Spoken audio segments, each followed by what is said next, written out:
Hey friends, it is Wednesday, and you know what that means? It is Ask a Flower Farmer, and that is your friend and host Lisa Mason Ziegler here to kind of answer your questions if I can. So if you have any questions about flower farming, growing cut flowers, seed starting, just anything about this whole cut flower garden and farming thing, you can ask your question here. And y'all, there is no dumb question, right? So I'm standing here in front of our little set from our show that we do on Friday. Oh, and I wanted to show you something. Wait a minute, y'all. Look at my pretty background for a minute. Oh, here it is. So we have a big show, of course, lined up for this Friday, and I just want to invite everybody. If you haven't ever joined us on Fridays, it's kind of a different show. It's actually a shopping show, and we do it inside our app. But it's just, there's a lot of great information, and I do a Q&A at the end of it. And so if you haven't ever done it before, you are personally invited. You just go to your phone's app store, search Gardener's Workshop, download it. It's totally free, and you can join us. And that way you have a lot of functions. You can make a wish list, and you can do all kinds of stuff. And I just love it when I see all these sunflowers coming up on our comments. Those are our people that are our students, and we consider them the TGW family, and we just appreciate them so very, very much. So fresh out of the gate, and I'm not even sure if it's on there or not, but you can still get one. We just came out with a gifting card for my new book. You know, it's on pre-order. And when you pre-order now, included with your receipt will be the PDF for you to print this out, so you can actually pre-order my book and give it as a gift for Christmas, even though we don't have the book yet. This tells them when it's coming, and if you've already pre-ordered the book, and we just thank you that we've sold so many pre-orders, we're just over the top thrilled about that. So if you've already pre-ordered, and we just made this literally this morning, you can just email in and Ann will shoot it to you, or you can call the office and Rhonda will shoot it to you. So this just really makes a super sweet gift. And then we can, if you pre-order it with a ship to of your gift recipient, we just ship it straight to them when in February. So super excited about this. Susie Q and I did this, or actually Suzanne made it. I guided her, but she made it. So that's super sweet, and that's something pretty exciting. So the other big news before I get started, remember, if you have any questions, just post them in the bubble down below with the question mark in it. Last week it was working again. And so just put your questions in there, and I'll be really, really happy to answer those. So today we're celebrating Bobo's birthday. I was almost late getting here because we actually went in the house. Suzanne and Bobo and I are here together, like the original team, right? Went inside and ate our lunch next to the fire because it is cold and wet here. We actually said it feels like snow here. That's not forecasted, but it's like it was rain this morning, so it's a really damp, deep cold. Anyway, we went inside and ate lunch in front of the fire, and then we sang happy birthday and had cake with Bobo. And anyway, so that's super fun. And I'm going to get to our questions here next after I wrap this up. This Saturday, December 9th, we are having a gratitude open warehouse. We are moved into our new facility, and we just want to show our gratitude to our customers. So if you are local, or if you know anybody local, or if people come from all over, it always amazes me how far they drive from to come here for our events. But I mean, it's open to anybody. You don't have to register. It's from 10 a.m. to 4 p.m., obviously Eastern time, because we're in Virginia. And we're going to have refreshments, and you can shop. And of course, there will be a special sale. I'll be signing books. We have a photo booth set up so you can have you can do selfies and Christmas stuff. And you can tour our new facility. And we're just so excited about all of it, actually. So we are located in Newport News, Virginia, we are like 20 minutes below Williamsburg and about 40 minutes away from Virginia Beach. So we are a great destination place for people. I mean, we so often have that happen. People just pack their family up and come. And actually, your family's invited to this too.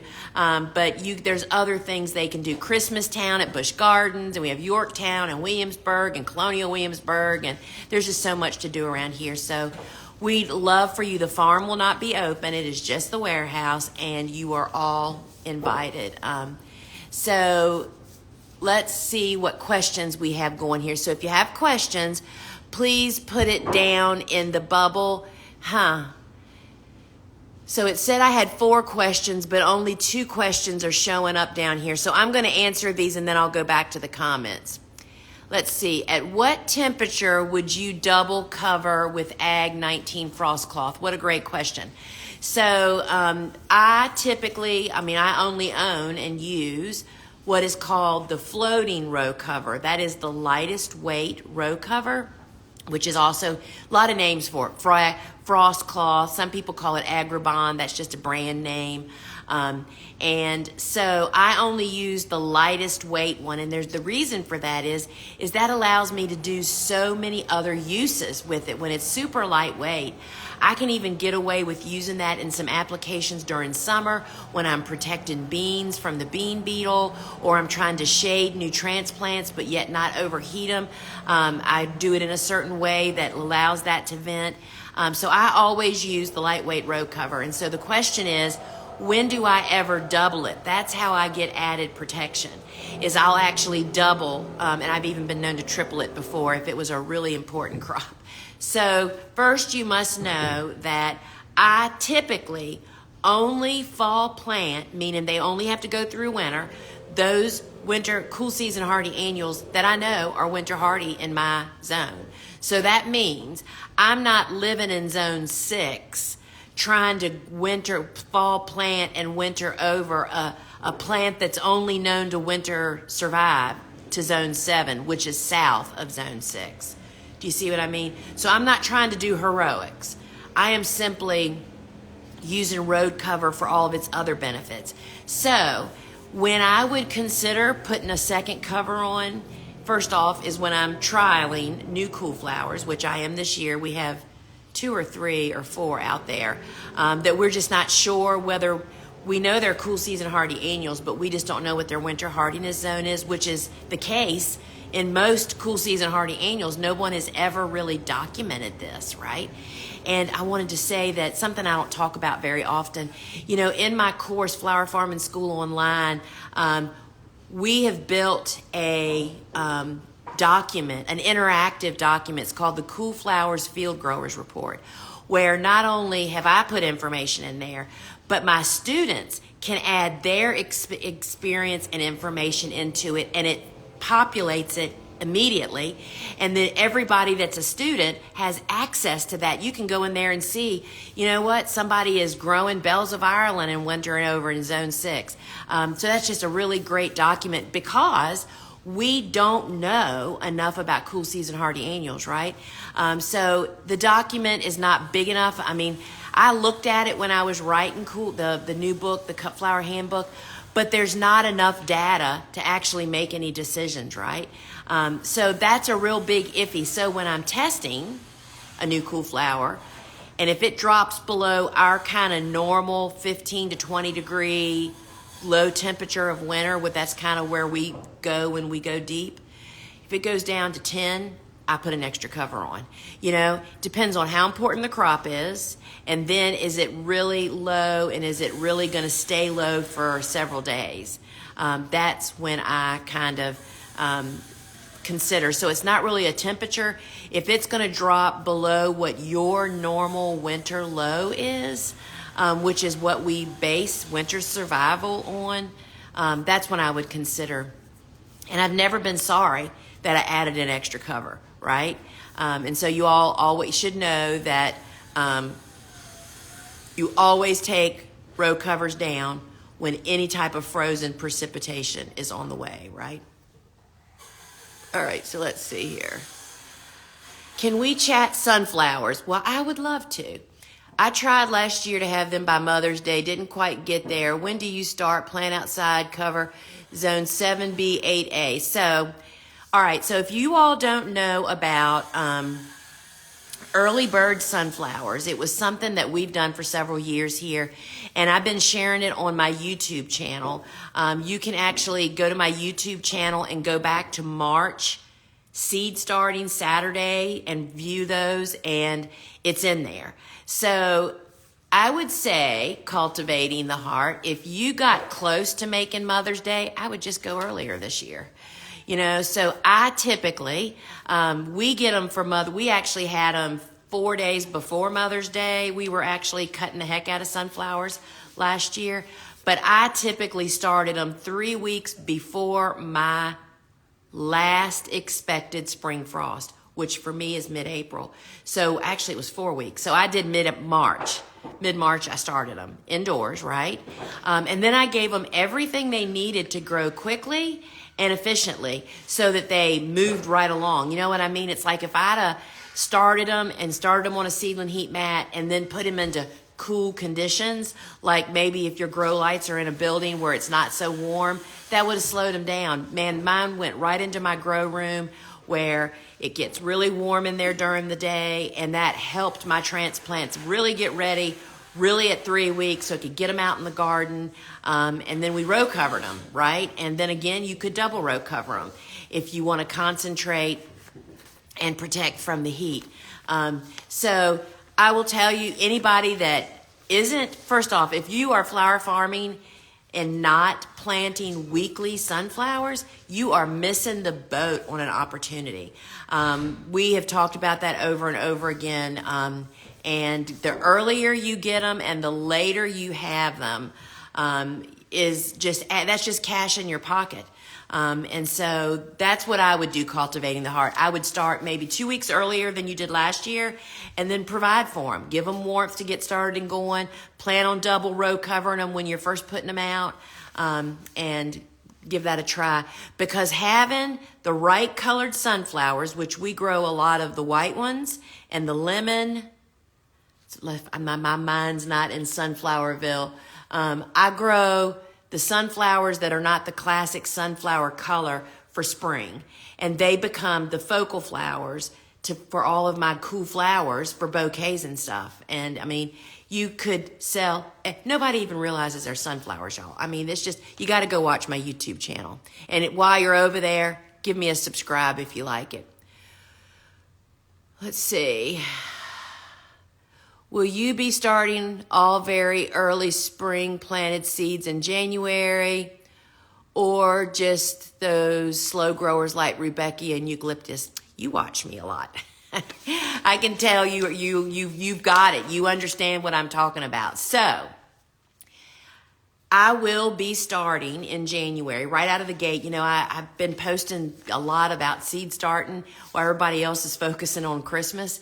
But we get more people struggling because they plant late. And why do they plant late? Because they don't prepare. They don't have the seeds they need. They don't have the stuff they need to start seeds in a timely manner. And so the very first week of January, as soon as we go back to work January 2nd, out of the gate, I'm starting seeds. What am I starting seeds of? I'm starting the seeds of the slow-growing, warm season tender annuals, which the only one I can think of off the top of my head right now is eucalyptus, right? And actually, we just got some eucalyptus seeds, and Bobo's had lined up to start those. So eucalyptus, slow-growing, warm season, and then all of the cool season hardy annuals that I'm planning on very early spring planting. So when is very early spring planting, right? 6 to 8 weeks before your last frost date. My last frost is typically mid-April. My goal is to plant mid-February. And so to have transplants ready and a nice little size to go in the garden, I start them right out of the gate. So I start them all, stock, strawflower, sweet William, anything I'm going to start, I would get them started, because it's better to slow, and y'all, I could just get on my horse, couldn't I? I mean, it's better to get them started and get them growing. You can stall growing transplants, by cooling the conditions down. Stop feeding them. Just give them enough water to just hang on. So in my book, I'd like to start and then have to do that, then to start late and then try to plant puny transplants outside that just aren't going to make it, right? So there you go. Now it seems to be working. We got lots of questions. Kim, I put up row covers last week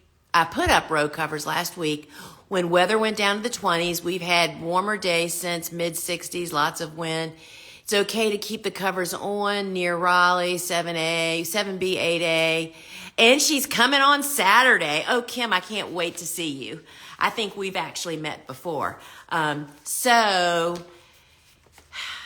My put the covers up is usually meaning they're laying in the pathways. We're like right now, our covers are up right now because we just had hellacious winds here.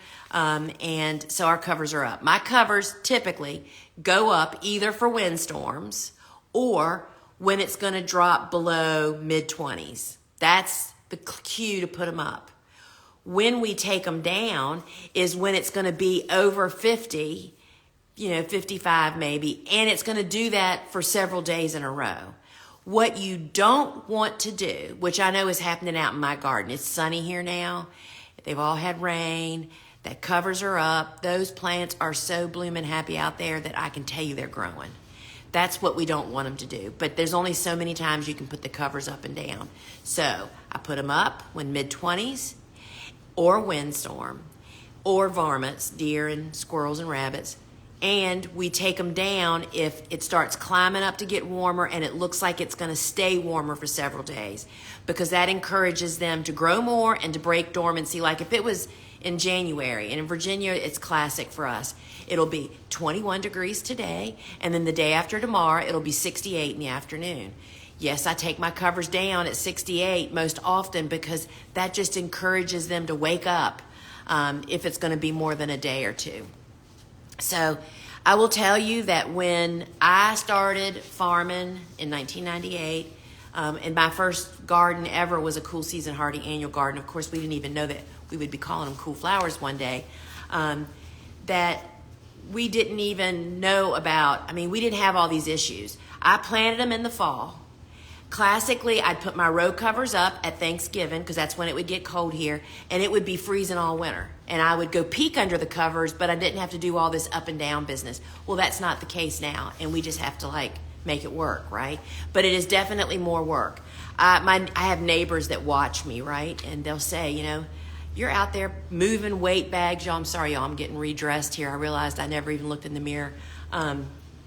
You're out there putting covers up, we call them putting britches up, britches down out there, So you just have to do it. That's just part of it, right? Heaven Sent Flower Farm. Oh, that's pretty cool. My direct seeded bells of Ireland are doing well. Please share tips on sowing bells and soil blocks for very early spring transplanting. So that's a really great question. So that brings up, and actually, I'm getting warm here is what the problem is. So we typically do not no one can direct seed on the cool flower concept timing in very early spring and expect anything to sprout. Because if I in mid-February, which is my very early spring time, sometimes we have snow on the ground, it's still frozen, it's still cold. Seeds need some level of warmth to sprout. So you don't have much success in sowing seeds in the garden under the cool flower concept timing and getting them to sprout. You can plant the seeds out in the garden, but they're not going to sprout. The whole cool flower concept is getting them in the ground and established before the season starts in spring, right? If you sow seeds out in the garden in very early spring, they're just going to sit there and they're going to sprout in spring when they should be already established and ready to start growing and blooming. So that's the point of this. So her question is, how do you very early spring plant Bells of Ireland? Bells of Ireland is one of those plants that we find we have huge success direct seeding them. So I will tell you, Heaven Sent Flower Farm, that I have toyed around because where I am in southeastern Virginia, there's some things that we just don't very early spring plant. Bells of Ireland's one of them, not because of the direct seeded problem. We just don't have enough time in our season to plant them in very early spring and for them to elongate enough. They never get tall enough. So I have never really gone down this rabbit hole very many times to experiment. I actually bought plugs one time, and they still stayed short, and they were good quality plugs.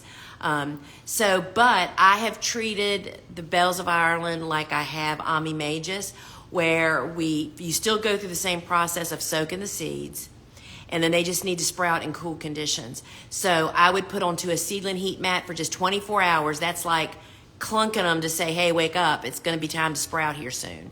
Put them on the heat mat for 24 to 36 hours, then place them in a cool place, like 50 to 55 degrees, and sow them according to the regular instructions, and just wait and see. And I would do it in a plug tray. It's kind of hard to do on soil blocks. And because soil blocks get dry as a bone, and it gets a little bit difficult. But that's all I've tried. It's more about temperature than anything else. So good luck with that. And the other thing is, maybe I don't know why you want to plant them again in very early spring if you're trying to extend your bloom time. Let me know how that goes. We just don't have enough growing time here in southeastern Virginia to make quality plants. It's just one of those we only fall plant. There's a couple of those that kind of work out that way for us. Kathleen, how wide are your rows between the flower beds? You cover the in-between rows with leaves. Do you have issues with them blowing into the flower beds? So you're talking about pathways. So we have beds and then we have pathways. The pathways vary, literally. I mean, depends on what I'm doing and how I'm doing it. When we were in high production, our pathways were as narrow as possible, which ended up being 18 to 24 inches. That does not give a lot of room for working, especially when flowers are grown up. I mean, when they're chest high, they get bushy on the top and they lean into the pathways. So that doesn't always work very well for most people. I mean, that's for a really seasoned farmer and workers situation. 30 to 36 inches is probably the most workable, but here's the thing. The wider your pathways are, first off, there's no money growing in the pathways, right? If you're a flower farmer, there's no money growing in the pathways, and then that pathway has to be tended to. The other thing about having narrow pathways, and the flowers do push over and shade the pathways a little bit, it helps with weed control. We only use leaves in our fall planted garden in very early spring typically, and in summer we just let whatever grows up and we mow it. We just let whatever pops grow in the pathways. So that kind of is how we do that. And yes, some of the leaves do blow up into the beds, and we're okay with that. We typically don't put the leaves down near our direct seeded beds until the plants are about 3 to 5 inches tall, so they can stand a little bit of leaf matter. See, leaves are big. They're like my hand, and when they blow in, they can mat and then cover up a seedling. So we don't really worry about that. I mean, I understand people's concerns, but you just got to do it. There is so much benefit from leaves as mulch in your garden on your pathways, and no, we don't chop them up. Chopping them up would minimize that problem, but let me tell you, that's a whole operation in itself. And the volume of leaves that we use, I mean, I'd have to have a full-time employee work on that for half the year to prepare the leaves. That is very labor intensive, and we just don't find it necessary. And so the leaf, any issue that people tend to question about leaves, the benefit of the leaves far exceeds that. No, we don't have slug problems, because the things that live, if you want lightning bugs in your garden, y'all, you got to have leaf matter. That's where they lay their eggs. There are so many beneficial insects that live in leaf matter. Ground beetles. We just don't have a slug problem. We just don't have those issues because we have the whole system working here, and that's just one more part of it. And yes, leaves do blow up in the bed, but it's just not a problem. We try not to, sometimes I will lay landscape fabric in the pathways of direct seeded beds to help control that. But we don't even do that anymore. We just do leaves and just keep an eye out. But that's a great question.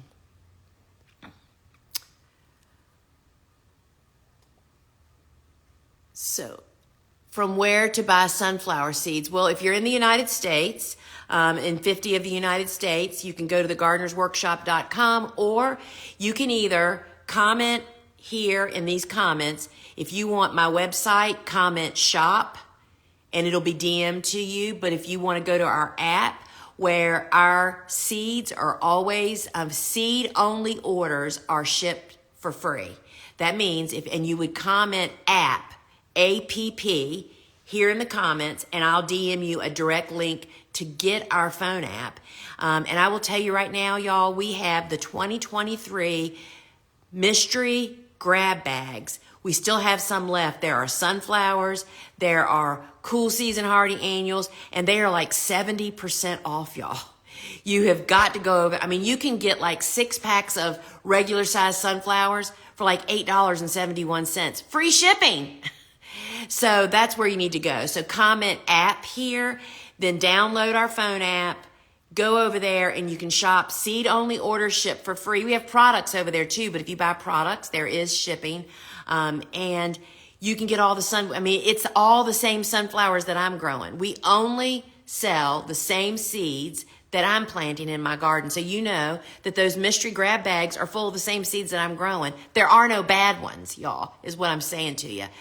So snap up, and there's even jumbo packs. I can't remember, but like the jumbo packs, you save like $50, 200 packs. That's 1,200 seeds. So it's a bargain of a lifetime. Flower farmers would be hard pressed to get a better deal than that. So just comment app or comment shop. If you want to go to the website, there is a charge for shipping over there. We can't make that work over there. But on the app, just comment app here, and just app. Don't put an at it. Just app, APP, and then it'll automatically DM you the link. Hey, Scott, do y'all sell the large heat mats for starting seeds? What a great question. We do. You'll find those over on our website. I believe they are not in the app. What you'll find is our app and our website are like 2 separate stores. You'll find stuff on our app that you will not find on our website, like lots of great arranging accessories. And then you'll find things on our website like the grower size heat mat, which is really long. I'm going to guess and say it's 48 inches by 20, I think. And you'll find that over on our big website. And so Scott, who is the Flower Podcast, if you're a flower guy or girl, you need to definitely be hooking up with Scott. He interviews some great people. We're sponsors of his podcast. He's just doing a great thing, and he's been in flower business for his career. So it's really a lot of fun. So thanks, Scott, for that comment and question. Heirloom flowers. Frost cloth over cool flowers. Do I leave it up or take it down, put it back every day depending on the weather? So heirloom, we just had this discussion, so I would recommend, you can go back and watch the replays of these broadcasts. Anytime, they're in my feed all the time. But I answered that probably about 10 minutes ago, so that would probably be like at the 20-minute mark. We had an in-depth discussion about frost cloth going up and down. Do you tarp to kill cover crop? If so, how long do you leave the tarp on the bed? That's a great question. That is one of many ways that we call it extinguishing a crop. That means to kill it, to end it. And so it really depends on what time of year it is. The thing about using tarps is you have to be able to give up the use of a space in your garden for a little bit of time. It takes weeks, if not a couple of months, for that to work in some cases. It totally depends on what's under it, how well it was mowed or chopped, or was it and was it not. So we do that. I like doing that in the spring with crimson. We do grow other cover crops, but I don't really talk about them because they're too difficult for people to actually extinguish without equipment. The two cover crops that I really recommend, I talk about this in Vegetables Love Flowers. Most people don't like cover crops because they grow the wrong ones and then they mishandle them. They don't extinguish them in a timely manner. The two cover crops that I recommend that people grow for the first 5 years you're growing them until you get equipment is, for cool season, crimson clover. Warm season during the summer, it's buckwheat. Both of them, when you extinguish them at the proper time, which is at the beginning height of bloom time, that is when the plant is super tender and it breaks down really, really quickly. It just makes perfectly good sense when you think about it. So, and it's when it's the most beautiful. When you don't want to do it, that's when you're supposed to do it. That's why people don't do it. When you extinguish a cover crop when it's just blooming gorgeously, when you do it, it is the most tender, the most fleshy, and it quickly breaks down, and you don't allow it to set seed and become a weedy seed in your garden. But what do people do? They let it go through the bloom, and then they don't get to it, and then the stems get tough, they get brown sometimes even, and then they wonder why when they mowed it or they tried to till it in, it's just like a mess. Well, and it's going to tie up your soil for months instead of just a couple of weeks maybe. So that's where most people go. So for crimson clover in spring, we've got some planted this year. I like to chopping up the cover crop smaller really makes it break down quicker, and then we would tarp it. But there's other ways to do that too. Some people, to crimp it, that means to bend it over. You have to have a roller to do that. I mean, nothing is as simple as sometimes people make it sound on social media. It's like, I have tried so many things and it's like, well, that didn't really work out at all like they said it was, because there's missing pieces. So that's why I say stick with the simple ones. And I don't even recommend people try cover crops for farming until you've been farming for several years, because it's hard to get it roped into your mix. All right, friends, we are out of time here. And remember a couple of things. One is, please spread the word about our gratitude open house this weekend. We're giving away something at the top of every hour. We're going to have a little conversation area where I'm going to try to hang out and answer questions for people. And of course, you can shop. They're literally staging the warehouse right now. They're bringing all the seed racks down out of the mezzanine. You'll get a tour of our new facility. We're super happy about it. And Susie's making a photo booth. It'll be so much fun. And so we're located in Newport News, Virginia. And if you type in the comments warehouse here, then you'll be DM'd all of the details on that, directions.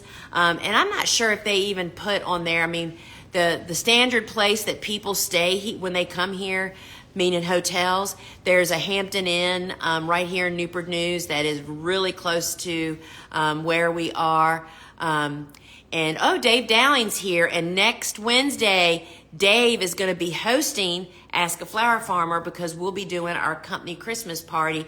So Dave is your man for bulbs, perennials, and woodies. You know, pick his brain a little bit and get a taste of what's in his course, Flower Farming School Online, bulbs, perennials, woodies, and more. And so next week is Dave Dowling. Friday is our live shopping show. And this Friday, this is going to be like the last push for you to be able to buy stuff for Christmas gifts to get it in time. And y'all, I know that people just don't even realize this. We only sell the things that we use. And that's why we just love the stuff that we sell, because we sell it because we use it, right? And so giving practical gifts are some of the best, from shears, cut flower accessories, our candle vases. It's a set of 2, made in the USA. They're like the best swap gift, girlfriend, flower friend gift ever. I think it's like $15. What else gloves, y'all. So we have so much great stuff, and you'll see all that on Friday inside the app. And remember, inside the app, all seed only orders ship for free. So